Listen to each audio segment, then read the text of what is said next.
Hey, I'm Sarah Jessica Parker. Hajime!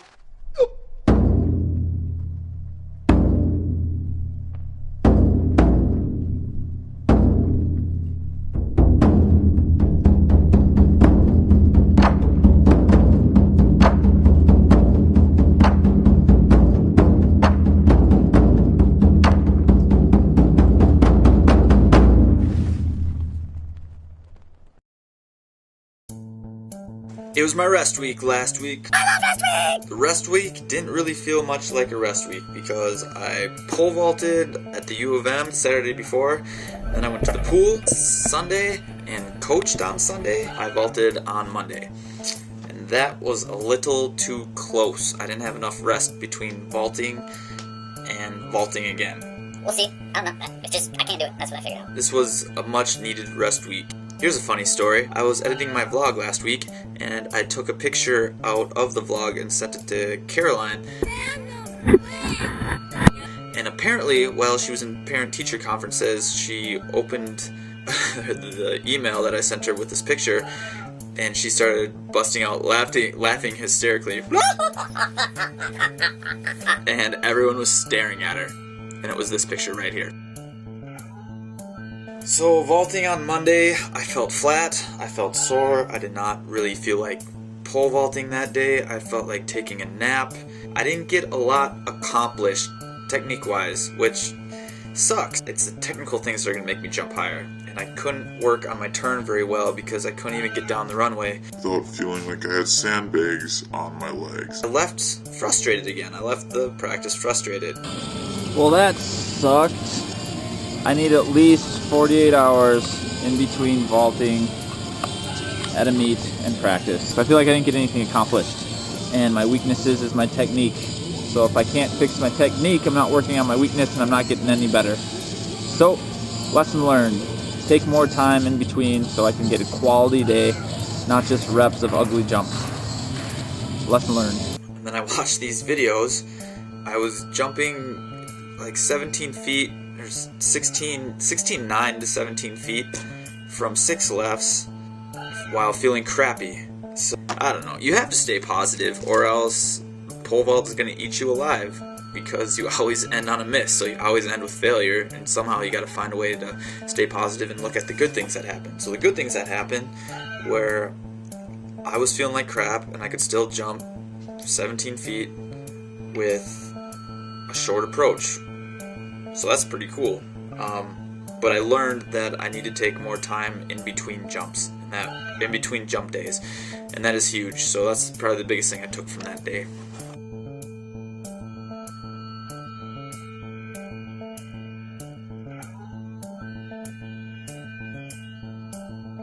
My rest weeks, I don't usually do too much. I rest, let my mind kind of stop stressing about stuff and chill and not really do much. On Tuesday, I didn't do anything. On Wednesday, I went to the zoo, and there's a lot of zoo point footage. It right at her, okay? So I will talk more about the zoo later.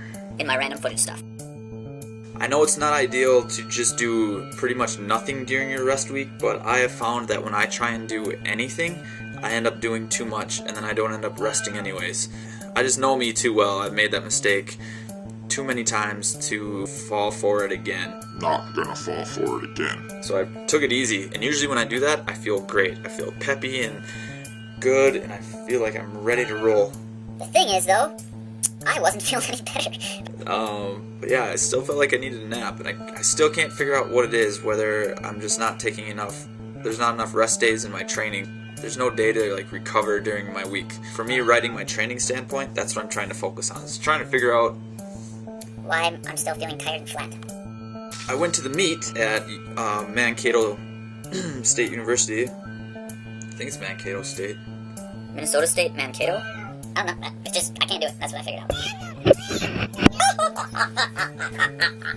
Something like that. And I just was like tired and flat. I don't know if you've ever had that hazy feeling in some fog and you can't get it to lift. And that's how I felt the whole meet. I tried to warm up, do some run-throughs, and I couldn't even, I had this pole in my hand and I looked at it and it was just like, what is this in my hand? I was just flabbergasted. And I never even used that word. Flabbergasted. But I just did right now because that's what I was feeling. And I couldn't figure it out. But Caroline looked excited. She was just like, You're 2 feet under on your mid. Move back. so I moved back. Ran through again. She's Like you're still a foot under on your mid. move back again. So I kept moving back. By the end of the warm-ups, my step moved back 2 feet. So then I had to wait like an hour and a half to jump, and I was still thinking to myself,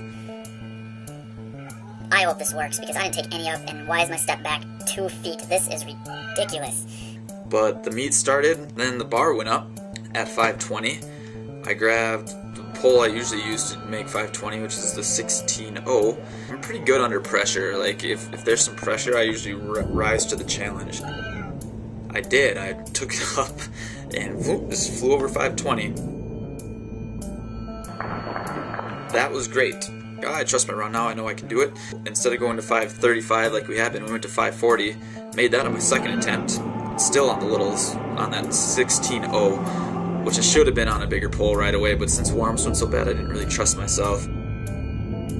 Yeah, I don't think I can jump any higher on that 16.0. I think I maxed out at 540. Yeah, I mean, that's an indoor PR for me again, so I was pretty pumped about that. And then we went up a pole, and I had one really super shot at 550 again.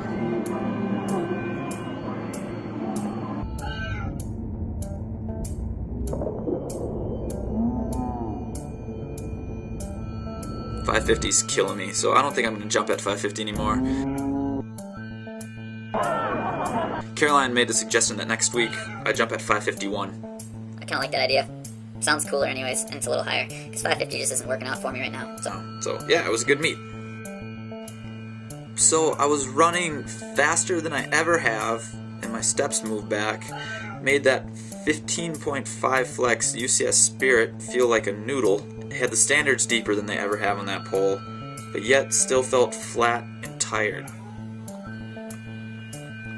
I can't wait till I'm feeling good and running that fast. That's going to be a dangerous mix.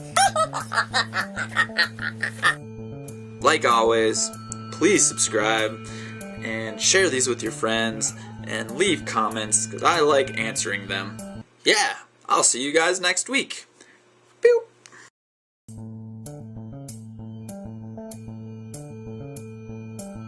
I went to the zoo with Carrie and Madison is Carrie's niece. And like, I've been to the zoo 1,000 times, and it doesn't really get me excited anymore. But when a little kid goes to the zoo and everything's brand new and exciting, it's just fun. Here's a couple Maddie stories. We were in the car, and we were ready to go into the zoo, and I kept asking her if she was excited to go to the zoo. Say, I'm at the zoo! And she was like amazed by the GoPro. She just kept looking at it, like, what's going on there? And then, out of nowhere, it started. Maddie, where are we? Where are we right now? Hey, Daddy. She called me Daddy. Hey, Daddy. And I was like, no! Nope, wrong-o. Not even close. Not your dad. Hi, Daddy. I'm Shawn. But the whole rest of the day, she called me Daddy. And I felt awkward every single time. It made Carrie laugh a lot, and we were getting weird looks from strangers like, Oh, look at that cute young couple with their child. Maddie meltdowns are funny. Carrie yelled at her for something, like she threw something, and she just turned to liquid. I don't know how else to describe it. She just went. She sank down to the ground, like all of her bones just turned to liquid. That's all I can. That's the only way I can describe it. Maddie, no. Madison. And her head went down, and then she folded in half, like her head was resting on her knees. Nothing cheered her up, and then I gave her the GoPro, and she was good to go, so go figure. She loves filming. She's a future vlogger. Oh, while we were at the zoo, I had my GoPro, obviously. Carrie thought I was going to get kicked out. Don't. I won't get in trouble. Daddy. Oh, press it. And I thought I was going to get kicked out too, but I put on the waterproof housing, pulled the little stick thing out, and I shoved it into the aquarium. And as I shoved it in there, this this big pufferfish comes out and just stares right at the camera. And just looked right at it. Felt like someone was gonna come out and just yell at me for sticking weird things in the expensive millions of dollar aquarium tank at the Minnesota Zoo. But I'm gonna do that again next time I go to the zoo. I'm gonna throw all sorts of GoPros in there. It'll be glorious.